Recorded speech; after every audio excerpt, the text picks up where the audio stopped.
Thank you to the Sierra Leone Arts and Culture Festival and every one of you joining us here today to fellowship.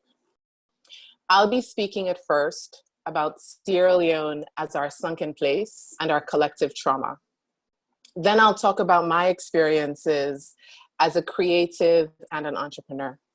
Lastly, I'll share what has worked for me as a child of the diaspora who keeps one leg in and another out of Sierra Leone while trying to make an impact on my corner in our gutter of a country. Make no mistake about it, salon or fine. And when I say enough fine, I'm not talking about the aesthetics. I'm talking about the basics, social welfare and utilities that a majority of our citizens still lack. Clean water, 3 meals a day, electricity, for girls, protection from sexual violence, and for young people, access to skills and opportunities. In addition to this, there's no protection under the law. Our justice system is corrupt, our policing heavy-handed, and easily manipulated by orders from above. Pray you never ever find yourself with a legal matter against the state or anyone, because the system is set up to fleece and to frustrate. Sierra Leone is a sunken place. And it has been so long before now. With each year, citizens sink deeper, connected by our shared trauma, both at home and in the diaspora. Since the Civil War, we have carried our scars, marked both by our lived experiences and the stories of others. As if that wasn't heavy enough, then Ebola came. And then the mudslide too, killing over 1,000 people in just one day. In between and during these incidents, government officials pillaged the country under the guise of national development and emergency relief. From the Sababu Education Project to free healthcare and Ebola. So tif, and absolutely no accountability. If you are a citizen of Sierra Leone, every bad thing that happens sinks you deeper into the sunken place. Then just they do we not able to talk, we not able to move. All tin above case. A clear sign that we're living with trauma? How many of you have ever had a good idea or an opportunity, something you wanted to start in Sierra Leone? When you told your Sierra Leonean loved ones, chances are they tried to dissuade you. They told you it would never work in Sierra Leone, or as long as it had to do with Sierra Leoneans. You should not take that job there. The business you want to start, it is surely going to fail. Sierra Leone doesn't have X and it doesn't have Y. And then they seal it all with a story about someone just like you who failed trying to do the same.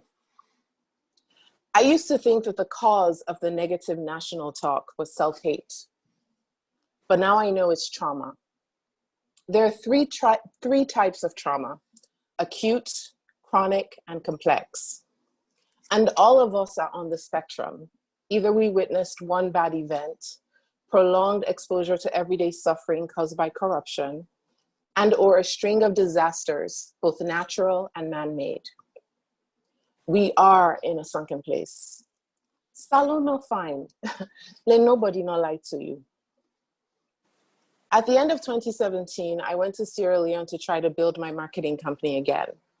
The first time I had attempted to do so 18 months earlier, it had boomed and burst, all in a matter of a year.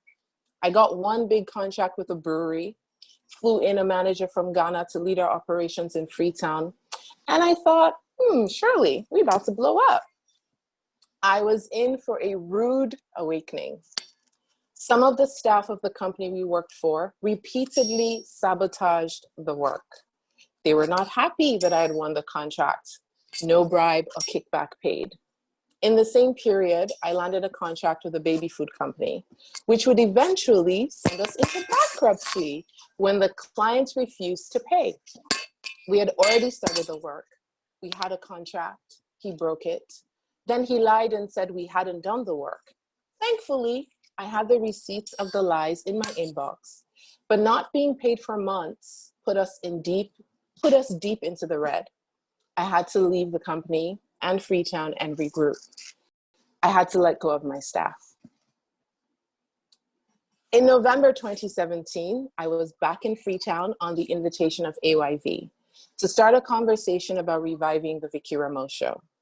Since it was the election season and being a journalist, I engaged people everywhere I went to ask how they were planning to vote. The majority of people that I spoke to said they wanted a change of government, but that they would never say so publicly. They were afraid. I wondered, what kind of a place is this where you can't even talk about what you think without fear? I believed at the time that we needed to openly discuss the state of Sierra Leone. I decided I would do that because the stakes were just too high to let fear of reproach silence us. I used my social media platforms to amplify conversations around what I thought was at stake: the failed social contract and basic welfare that was still a dream for the majority of citizens. I was attacked and threatened, and much of it continues to this day. It has been 2.5 years since we got a change of government, but Salon's still not fine. Though we did reduce extreme poverty during Ebola and our citizens are not worse off, they're also no better off. Economically, we are in a state of stagnation and our collective psyche is still in a sunken place. And then you add to that the deep political divide, amplified by warring politicians with accusations, counter-accusations, press releases, voice notes, screen grabs, a finger pointing. It was against this backdrop that I went on the road to produce the 5th season of the Vickie Remoe show. We went to Liberia on a road trip, filmed conservation at Takogama, and baked bread at Sierra Leone's oldest bakery, Red Lion. Although AYV had promised to cover production for the show that season, when it came time, they said they would not. So I ended my MOU and used my own personal earnings to self-finance the show. In place of production, they offered me airtime, and I took it. Building anything in Sierra Leone takes grit and sacrifice. Even those people who use their proximity to power or government money to expedite or bypass due process soon realize this. I didn't make money from season 5. I didn't have the best team. My equipment was old and many things were held together by tape. My car broke down many times, like when we went to film a segment on a plastic to tile recycling cooperative inside Makeni, and it overheated and it wouldn't start. Even though the 10-part season was full of shortcomings, I was ecstatic and proud of what we had accomplished. For the next season, I knew I could not grow from the previous to the next if I couldn't mobilize more resources. So I launched a fundraiser. I set the goal at $10,000. I can tell you now that I felt a lot of fear putting that fundraiser up. I imagined all of the things people would say from the sunken place when my fundraiser popped up on their feed. But I believe that the work to tell Sierra Leone stories needed to be done. Yes, it is my TV show, but the content is and has always been for the community. I guess it would take me 3 months to get to our goal, but in 5 weeks, I raised $15,000. I had donations of $500 and $1,000, and as little as $5.15, I got 200,000 leones, and I got donations of 1 million leones. Even from a sunken place, Sierra Leoneans, both at home and abroad, people I didn't know, had leaned in for me and our stories. Because of your support, I was able to hire a producer and a production assistant. It gave me confidence to keep moving forward. Then I was approached by a mobile company, and we were able to sign a sponsorship deal. I leveraged the support the online community had given me as proof of interest in my content.